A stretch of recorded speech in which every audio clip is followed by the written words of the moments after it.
नमस्कार, SRBP degree college के YouTube channel पर आप सभी लोगों का स्वागत है। यह वीडियो पिछले साल के कानपुर विश्वविद्यालय द्वारा आयोजित एग्ज़ाम में आए हुए फर्स्ट पेपर यानी प्रथम प्रश्न पत्र का क्वेश्चन आंसर सहित सॉल्व वीडियो है। इस वीडियो को कई बार देखकर इसके क्वेश्चन आंसर लिखकर कंठस्थ कर लें, क्योंकि एक इसका बड़ा हिस्सा आपके एग्ज़ाम में आ सकता है। It's very important for all student, so please mind it. Wish you all the best for your upcoming exam from SRBP degree college Unnao.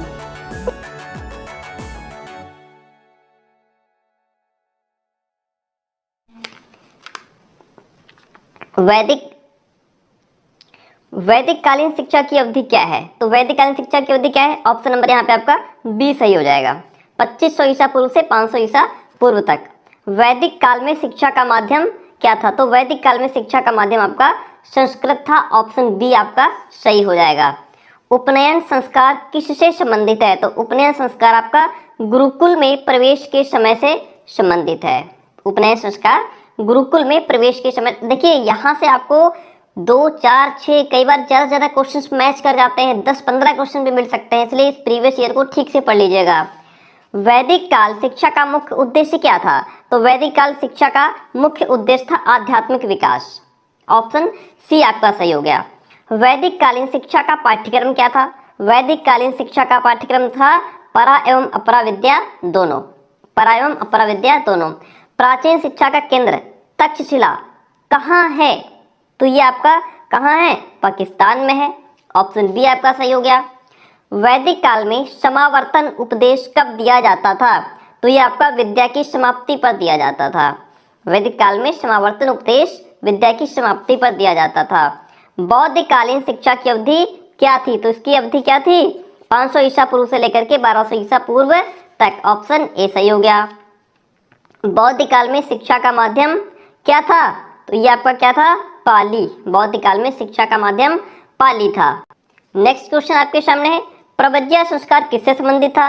तो प्रव्रज्या संस्कार आपका बौद्ध काल से संबंधित था। ऑप्शन बी सही हो जाएगा। मठ एवं बौद्ध विहार बौद्ध शिक्षा के केंद्र थे।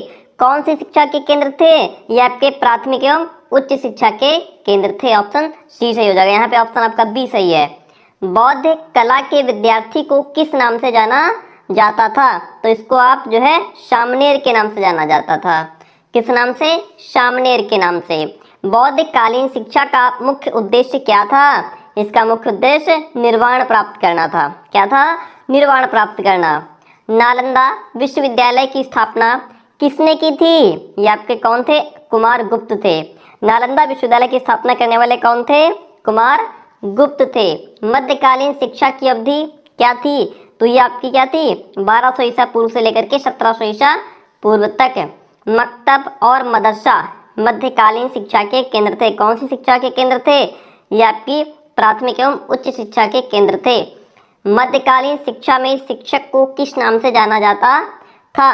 तो ये आपको उस्ताद के नाम से जाना जाता था। ऑप्शन ए सही है। मध्यकाल में उच्च शिक्षा का माध्यम क्या था? तो यहाँ पे आपका ऑप्शन सी अरबी फारसी हो जाएगा। मध्यकाल में उच्च शिक्षा का माध्यम क्या था? अरबी फारसी। मध्यकालीन शिक्षा को शैक्षिक विकास की दृष्टिकोण से क्या कहा जाता है? तो ये आपको क्या कहा जाता है? अंधकार युग। क्या कहते हैं? अंधकार युग। बिस्मिल्लाह रस्म की वास्तविक उम्र क्या है? तो बिस्मिल्लाह जो है कि वो मैंने आपको बताया है कि जब बच्चा उसको एडमिशन दिया जाता था, कब? जब बच्चा 4 वर्ष 4 माह 4 दिन का हो जाता था, तब उससे बिस्मिल्लाह नामक रस्म अदा कराई जाती थी। और अगर बालक बिस्मिल्लाह जो है वो नहीं पढ़ पाता तो उसे सिर्फ बिस्मिल्लाह शब्द का उच्चारण करवा लिया जाता था, है ना। तो ये 4 वर्ष 4 माह 4 दिन था। ब्रिटिश कालीन शिक्षा की अवधि क्या थी? तो ये आपका क्या हो जाएगा? 1700 ईस्वी से लेकर के 1947 तक। ऑप्शन बी यहाँ पे सही है। किसने एडम के प्रतिवेदन को मिथक झूठा समझा था? किसने समझा था? फिलिप हॉर्टिग ने। किसने? फिलिप हॉर्टिग ने। निस्यंदन सिद्धांत विशेष रूप से शिक्षा से संबंधित था। किससे? उच्च वर्ग की शिक्षा से। किससे? उच्च वर्ग की शिक्षा से। किसने कहा? वुड का घोषणा पत्र भारतीय शिक्षा के इतिहास में एक माध्यिकार पत्र है। किसने कहा था? HR जेम्स ने कहा था। वुड का घोषणा पत्र कब प्रकाशित हुआ था? वुड का घोषणा पत्र आपका 1954 में प्रकाशित हुआ था। वुड के घोषणा पत्र में कितने अनुच्छेद थे? वुड के घोषणा पत्र में कितने अनुच्छेद थे? तो इसमें आपका ऑप्शन नंबर 100 सही हो जाएगा। चलिए फिर आगे बढ़ जाते हैं नेक्स्ट क्वेश्चन की तरफ। नेक्स्ट क्वेश्चन आपका कहता है, देखिए, किसने कहा वुड का घोषणा पत्र भारतीय शिक्षा की नींव है? इसने आधुनिक भारतीय शैक्षिक प्रणाली शुरू इससे आधुनिक भारतीय शैक्षिक प्रणाली शुरू है। यहाँ पे ऑप्शन नंबर आपका सही हो जाएगा बी, हैम्पटन ने। भारतीय शिक्षा आयोग 1882 के अध्यक्ष कौन थे? कौन थे? विलियम हंटर थे। ऑप्शन सी सही है। हंटर आयोग की संस्तुति थी, क्या थी? ऑप्शन नंबर डी, प्राथमिक शिक्षा के संबंध में, माध्यमिक शिक्षा के संबंध में, उच्च शिक्षा के संबंध में, है ना। हंटर आयोग का गठन कब हुआ था? 1882 में। केंद्रीय शिक्षा विभाग की स्थापना किसने की थी? तो ये आपकी की थी लॉर्ड कर्जन ने। सन 1901 में शिमला में शैक्षिक सम्मेलन किसने आयोजित किया था? ये आपका लॉर्ड कर्जन ने किया था। सैडलर आयोग का गठन कब किया गया? तो ये आपका किया गया था, ऑप्शन नंबर ए सही है इसमें, 1917 में। सैडलर आयोग का गठन कब किया गया? ऑप्शन नंबर ए 1917 में। कलकत्ता विश्वविद्यालय आयोग के अध्यक्ष कौन थे? माइकल सैडलर थे। कलकत्ता विश्वविद्यालय आयोग के अध्यक्ष कौन थे? माइकल सैडलर थे, है ना। आगे बढ़ जाते हैं, इसी के साथ में बात करते हैं नेक्स्ट क्वेश्चन की। सैडलर आयोग का प्रतिवेदन कितने अध्यायों में विभक्त है? कितने? 13। ऑप्शन बी सही है। वर्धा शिक्षा योजना के प्रवर्तक आपको पता है, वर्धा शिक्षा योजना कहिए, बुनियादी शिक्षा योजना या बेसिक शिक्षा, तो ये महात्मा गांधी की देन है। जाकिर हुसैन समिति ने बेसिक शिक्षा का प्रतिवेदन किस वर्ष प्रस्तुत किया था? तो ये आपका 1938 हो जाएगा। ऑप्शन नंबर बी यहाँ पे आपका सही है। 38 नंबर क्वेश्चन कहता है, बुनियादी शिक्षा में शिक्षा का माध्यम क्या था? यानी कि बेसिक शिक्षा पर महात्मा गांधी ने किस पर जोर दिया था? महात्मा गांधी ने मातृभाषा पर जोर दिया था, है ना। सार्जेंट शिक्षा योजना का प्रतिवेदन किस वर्ष प्रस्तुत किया गया था? तो ये आपका किया गया था 1944 में। सार्जेंट शिक्षा योजना में कितने अध्याय हैं? तो इसमें आपके कितने हैं? 12 अध्याय हैं। विश्वविद्यालय शिक्षा आयोग ने अपना प्रतिवेदन सरकार को कब प्रस्तुत किया था? ये आपका 1949 में किया था। विश्वविद्यालय शिक्षा आयोग का गठन कब किया गया था? तो ये आपका किया गया था 1948 में। ये प्रीवियस ईयर है जो कि बहुत ही अहम भूमिका निभाते हैं आपके एग्जाम में, इसलिए एक वीडियो को 2 बार देख लीजिएगा, पूरी तरीके से कंठस्थ हो जाना चाहिए। ये मान के चलिए कि ये पूरा पेपर आपको याद होना चाहिए। ग्रामीण विश्वविद्यालय स्थापना का सुझाव किस आयोग ने दिया था? तो ये थे आपके विश्वविद्यालय शिक्षा आयोग। ऑप्शन नंबर ए यहाँ पे सही है। विश्वविद्यालय शिक्षा आयोग का गठन किसकी सलाह पर किया गया था? तो यहाँ पे ऑप्शन केंद्रीय शिक्षा सलाहकार बोर्ड भी है और अंतर विश्वविद्यालय परिषद भी है, इसलिए ऑप्शन नंबर ए और बी दोनों सही हो जाएंगे यहाँ पे। विश्वविद्यालय शिक्षा आयोग में कुल कितने सदस्य थे? तो इसमें आपके 10 सदस्य थे। विश्वविद्यालय शिक्षा आयोग की मुख्य संस्तुति क्या थी? तो ये आपकी क्या थी? पाठ्यक्रम सुधार विकास ये भी था, ये भी प्रशिक्षण शोध विकास भी था, 3 वर्ष स्नातक अवधि, यानी कि ये 4 ऑप्शन यहाँ पे सही थे आपके। मुदालियर आयोग की मुख्य संस्तुति क्या थी? तो मुदालियर आयोग की क्या थी? विशिष्ट विद्यालय ये भी था, उच्चतर माध्यमिक विद्यालय, इसमें भी ऑप्शन नंबर आपका डी सही हो जाएगा। माध्यमिक शिक्षा आयोग के अध्यक्ष कौन थे? कौन थे? मुदालियर। माध्यमिक शिक्षा आयोग के प्रतिवेदन में कुल कितने अध्याय थे? कितने थे? 15। ऑप्शन नंबर यहाँ पे आपका सी सही हो जाएगा। ठीक है, आगे बढ़ जाते हैं। माध्यमिक शिक्षा आयोग में कुल कितने सदस्य थे? इसमें आपके ऑप्शन नंबर बी सही हो जाएगा। ठीक है, 50 का बी 9। ठीक है, चलिए आगे बढ़ जाते हैं और नेक्स्ट क्वेश्चन की बात करते हैं। मुदालियर आयोग ने अपना प्रतिवेदन सरकार के समक्ष कब प्रस्तुत किया? 29 अगस्त 1953। ऑप्शन नंबर बी सही है। मुदालियर आयोग का कार्यक्षेत्र था, तो इसका कार्यक्षेत्र क्या था? माध्यमिक शिक्षा। कोठारी आयोग ने संस्तुति की थी, किसकी संस्तुति की थी? स्वतंत्र और अनिवार्य शिक्षा की बात ये भी सही है, भाषा के विकास भी सही है, शैक्षिक अवसरों की समानता भी सही है। ऑप्शन नंबर जो डी है आपका वो सही है इसमें। राष्ट्रीय शिक्षा आयोग 1964 से 66 का अध्यक्ष कौन था? तो इसका अध्यक्ष कौन था? प्रोफेसर दौलत सिंह कोठारी, है ना। कोठारी आयोग, प्रोफेसर दौलत सिंह कोठारी। शिक्षा में कोठारी आयोग का योगदान था शिक्षा प्रणाली में एकरूपता लाना, भारतीय शिक्षा की कमियों को उजागर करना, भारतीय शिक्षा को हर प्रांत में समान रूप से लागू करना। तो यहाँ पे तो ऑप्शन आपका डी सही हो जाएगा। ठीक है, ऑप्शन डी यहाँ पे आपका सही है। किस आयोग ने सर्वप्रथम प्राथमिक शिक्षा का विकेंद्रीकरण किया? किसने किया था? तो यहाँ पे राइट वन ऑप्शन क्या हो जाएगा आपका? ऑलमोस्ट इसमें से कोई नहीं। ठीक है, ऑप्शन नंबर डी सही है। संशोधित शिक्षा नीति 1992 के अध्यक्ष कौन थे? तो इसमें कौन थे आपके? जनार्दन रेड्डी थे। संशोधित शिक्षा नीति 1992 के अध्यक्ष कौन थे? जनार्दन रेड्डी। ठीक है, चलिए क्रियान्वयन कार्यक्रम 1992 विभाजित है, तो ये आपका 24 अध्यायों में विभाजित है। नेक्स्ट क्वेश्चन, राष्ट्रीय पाठ्यक्रम संरचना 2005 का मुख्य क्या लक्ष्य है? तो इसमें उपरोक्त सभी ये सारे लक्ष्य हैं। निम्न में से कौन सा एक राष्ट्रीय पाठ्यक्रम संरचना 2005 का सिद्धांत नहीं है? तो इसमें भी आपका अभिप्रेरणा का सिद्धांत नहीं है। अपव्यय और अवरोधन की समस्या संबंधित है, किससे संबंधित है? प्राथमिक शिक्षा से संबंधित है। अपव्यय की समस्या का मुख्य कारण क्या है?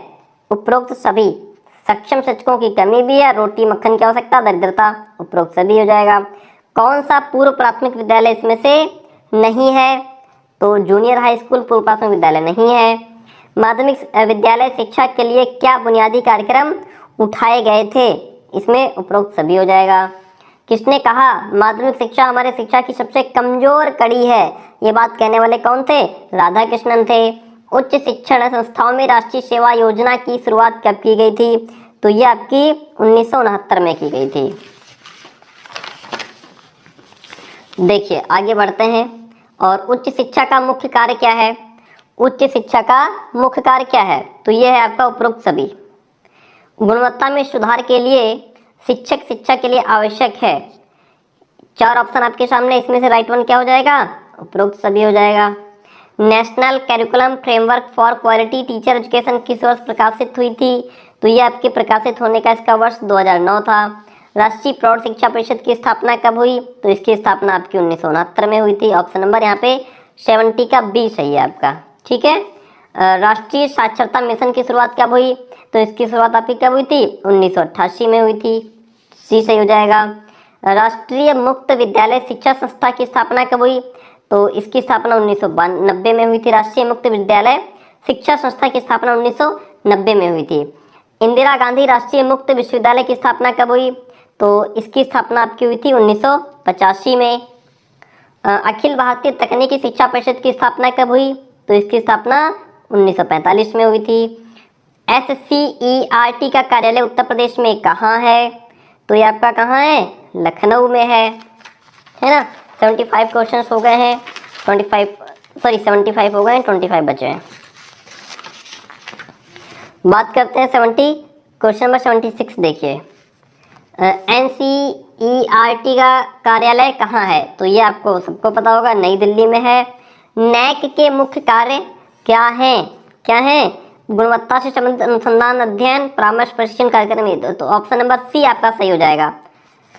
सन 1990 में प्राथमिक स्तर पर न्यूनतम अधिगम स्तर को तय करने के लिए बनाई गई समिति के अध्यक्ष कौन थे? Professor RH Dubey. राष्ट्रीय प्रौढ़ शिक्षा कार्यक्रम का प्रारंभ कब हुआ था? तो ये आपका 2 अक्टूबर 1978 को हुआ था। भारत में मुक्त शिक्षा की शुरुआत सर्वप्रथम किस विश्वविद्यालय ने की थी? तो ये आपका मंदुराई विश्वविद्यालय था। ऑप्शन नंबर ए यहाँ पे सही हो जाएगा। प्रारंभिक शिक्षा का सार्वभौमिकता का अर्थ क्या है?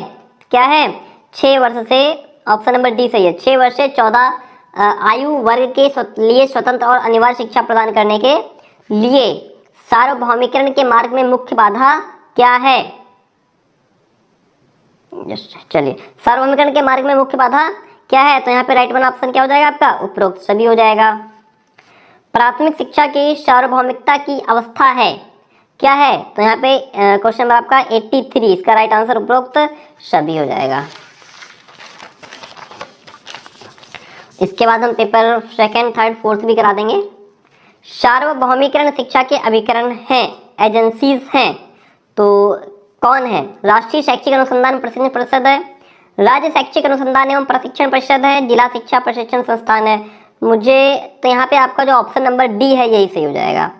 मानव संसाधन मंत्रालय द्वारा तकनीकी शिक्षा गुणवत्ता सुधार कार्यक्रम की शुरुआत कब हुई थी? तो ये आपकी कब हुई थी? 2002 में। ठीक है, ऑप्शन नंबर 85 का बी हो जाएगा। 86 देखिए, सार्वभौमिक शिक्षा का महत्व है, क्या महत्व है? प्राथमिक स्तर पर। व्यावसायीकरण का मुख्य उद्देश्य क्या है? तो व्यवसायीकरण का मुख्य उद्देश्य क्या है? लाभ है। ठीक है, लाभ है। चलिए, राष्ट्रीय माध्यमिक शिक्षा अभियान कब प्रारंभ किया गया? कब प्रारंभ किया गया था? तो यहाँ पे 88, ऑप्शन इसका हो जाएगा 2009। राष्ट्रीय माध्यमिक शिक्षा अभियान के उद्देश्य क्या है? तो इसके उद्देश्य आपके ऑप्शन नंबर डी सारे हो जाएंगे। सन 1960 में निजीकरण शब्द का प्रयोग सर्वप्रथम, निजीकरण प्राइवेटाइजेशन शब्द का प्रयोग सर्वप्रथम किसने किया था? या फिर पीटर एफ ड्रूकर थे। शैक्षिक स्तर में गिरावट का मुख्य कारण क्या है? यह आपका उपरोक्त सभी हो जाएगा। नेक्स्ट वन, शैक्षिक मानक का तात्पर्य क्या है? शैक्षिक विधि, शैक्षिक गुणवत्ता, विद्यार्थियों की शैक्षिक योग्यता, उपरोक्त सभी हो जाएगा।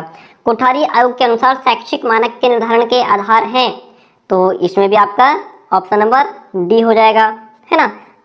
चलिए आगे बात करते हैं। शिक्षा के स्त्रीकरण को उन्नत बनाने के लिए क्या समस्या है? हेतु समस्या है। ऑप्शन आपका यहाँ भी उपरोक्त सभी सही हो जाएगा। निबंधात्मक प्रकार के परीक्षण के दोष हैं, विश्वसनीयता का कमी, प्रामाणिकता का अभाव, व्यक्तिनिष्ठता। यहाँ भी आपका ऑप्शन नंबर डी सही हो जाएगा। वस्तुनिष्ठ प्रकार के परीक्षण के गुण हैं, तो यहाँ भी आपका विश्वसनीयता, वैधता, वस्तुनिष्ठता, उपरोक्त सभी हो जाएगा। परीक्षा सुधार के मुख्य उपाय क्या हैं? ग्रेड प्रणाली, सेमेस्टर प्रणाली, सतत समग्र मूल्यांकन, उपरोक्त सभी। चलिए फिर देखिए, माध्यमिक स्तर पर निःशिक्षितों के लिए समावेशी शिक्षा योजना का प्रारंभ कब हुआ? तो ये आपका कब हुआ था? 2009-10 में। ऑप्शन नंबर बी सही हो जाएगा इसमें। राष्ट्रीय माध्यमिक शिक्षा अभियान का कार्य क्या है? माध्यमिक एवं उच्चतर माध्यमिक विद्यालयों की शिक्षा संबंधित मदद करना, गुणवत्ता युक्त शिक्षा उपलब्ध कराना, माध्यमिक और उच्चतर माध्यमिक विद्यालयों में नामांकन में वृद्धि करना। तो यहाँ पे ऑप्शन आपका डी सही हो जाएगा।